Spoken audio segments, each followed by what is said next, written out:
Marathon জিজ্ঞাসাবাদের পর অবশেষে বেরিয়ে গেলেন অভিষেক বন্দ্যোপাধ্যায়। সাংবাদিকদের মুখোমুখি হয়ে কি বললেন অভিষেক বন্দ্যোপাধ্যায়? দেখো, টানা 10 ঘন্টা তাকে জিজ্ঞাসাবাদ এবং সেই জিজ্ঞাসাবাদ অবশেষে বেরিয়ে গেলেন অভিষেক বন্দ্যোপাধ্যায় এবং সাংবাদিকদের মুখোমুখি হয়েছিলেন তিনি।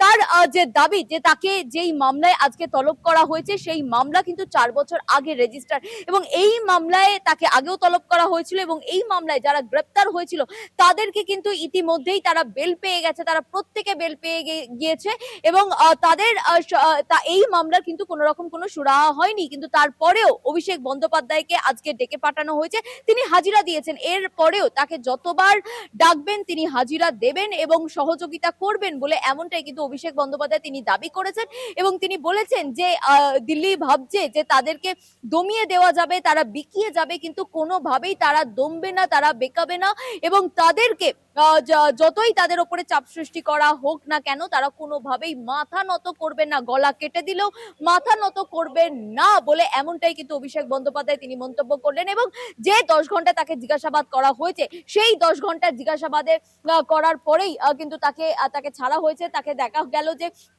তার যে বয়ান রেকর্ড করা হয়েছে সেটা দিল্লিতে পাঠানো হলো এবং যেগুলো লেখা হয়েছে তাতে সিগনেচার করানো হলো এবং সেই বয়ান যখন দিল্লিতে গেল তারা বেশ কিছুক্ষণ সময় লাগালো তার বয়ান শোনার জন্য এবং তার বয়ান কমপ্লিট হওয়ার পরেই কিন্তু যেটা দেখা গেল তারপরেই দিল্লির গ্রিন সিগন্যাল পেতেই কিন্তু অভিষেক বন্দ্যোপাধ্যায়কে ছাড়া হলো এবং আবার তাকে তলব করা হয়েছে কিনা এই প্রশ্ন যখন তাকে করা হয় তিনি কোনো রকম কিছু বলেননি। এখনো সম্ভবত তাকে তলব করা হয়নি আর এই মামলাতে, কিন্তু এই মামলাতে এই নিয়ে দ্বিতীয়বার অভিষেক বন্দ্যোপাধ্যায়কে তলব করা হলো এবং তিনি দুবারই হাজিরা দিয়েছিলেন। এমনকি এই মামলায় তিনি একটি বর্ষপাতার একটি নথিও সেটাও কিন্তু তিনি পাঠিয়েছিলেন ইডি দপ্তরে বলে এমনটাই তিনি জানিয়েছিলেন এবং এর আগেও যেটা দেখা গিয়েছিল। তবে এই মুহূর্তে যে খবর যেটা দেখা যাচ্ছে যে 10 ঘন্টা তাকে জিজ্ঞাসাবাদ এবং সেই জিজ্ঞাসাবাদের পরে কিন্তু অভিষেক বন্দ্যোপাধ্যায় তিনি বেরিয়ে গেলেন।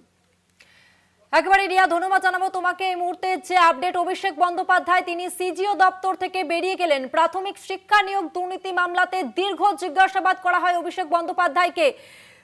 10 ঘন্টা পার হয়ে গেলেও সিজিও কমপ্লেক্সেই ছিলেন অভিষেক বন্দ্যোপাধ্যায়। তবে ঘড়ির কাঁটা 10টা বাজতেই দিল্লি থেকে গ্রিন সিগন্যাল আসা মাত্রই অভিষেক বন্দ্যোপাধ্যায় তিনি সিজিও কমপ্লেক্স থেকে বেরিয়ে গেলেন। তবে সাংবাদিকদের মুখোমুখি হয়ে তিনি জানালেন যে 4 বছর আগে এই মামলা দায়ের হয়েছিল, যারা যারা গ্রেপ্তার হয়েছেন তারা প্রত্যেককেই বেল পেয়ে গেছেন।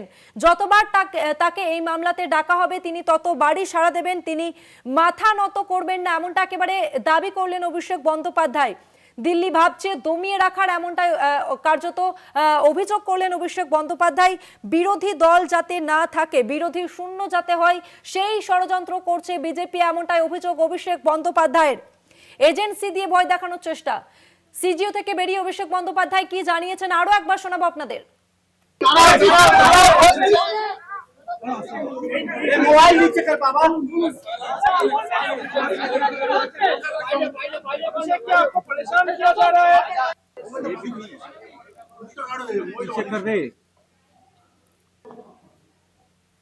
চমকানো যায়, তাদের ভেঙে ঘুরিয়ে দেওয়া যায়, কার্যত বিরোধী শূন্য করে দেওয়া যায় পশ্চিমবঙ্গকে, সেই চেষ্টাই গত 1 মাস ধরে করা হয়েছে।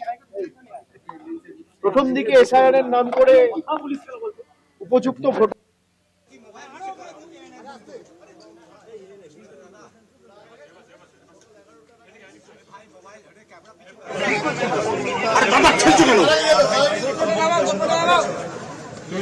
थोड़ा भोट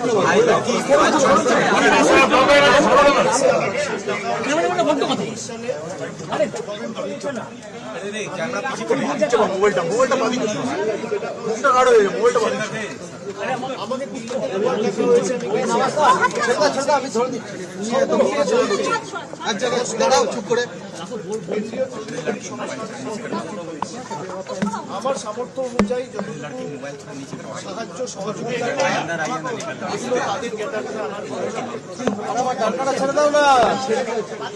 এবং তারা তাদের কাজ করছে।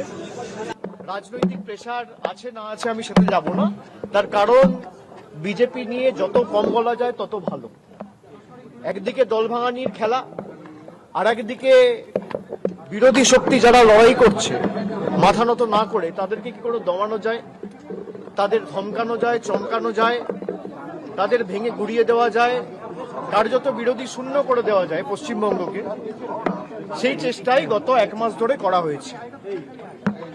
প্রথম দিকে এসআইআর এর নাম করে উপযুক্ত ভোটারদের ভোটার তালিকা থেকে নাম বাদ দেওয়া, পরবর্তীকালে জোর জবরদস্তি কাউন্টিং ভেন্যু থেকে বল প্রয়োগ করে অন্যান্য দলের রাজনৈতিক কাউন্টিং এজেন্টদের বার করে দেওয়া, তারপরে পোস্টপোল ভায়োলেন্সের নামে কি তাণ্ডব লীলা চলেছে আমরা সব জায়গায় দেখেছি।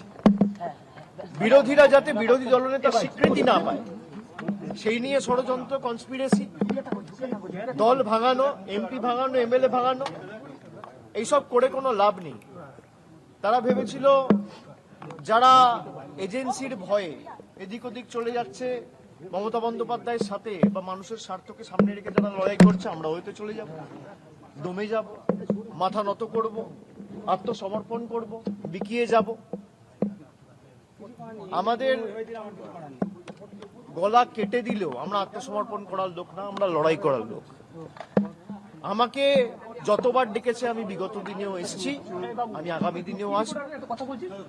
যে কেস নিয়ে আমাকে ডাকা হয়েছে, এই যে মামলা কেস 4 বছর আগে ইসিআইআর রেজিস্টার হয়েছে, সিবিআই এনকোয়ারি শুরু করেছে জুন মাসে 2022 সালে। তৎকালীন শিক্ষামন্ত্রী পার্থ চট্টোপাধ্যায় গ্রেপ্তার হয়েছিলেন জুলাই মাসে। যারা যারা গ্রেপ্তার হয়েছিলেন কেউ আজ পর্যন্ত এখন আর কাস্টাডিতে নেই, সব বেল পেয়ে গেছে। কোনো সুরাহা হয়নি। যাদের চাকরি পাওয়ার কথা ছিল, আমরা সকলে চেয়েছিলাম প্রক্রিয়া যত তাড়াতাড়ি সম্ভব হয়ে উপযুক্ত ব্যবস্থা নিয়ে মেধাযুক্তদের তালিকায় কোনোভাবে নাম তুলে যথাযোগ্যভাবে এই চাকরির প্রক্রিয়াটা একদম ট্রান্সপারেন্ট ভাবে করা হোক।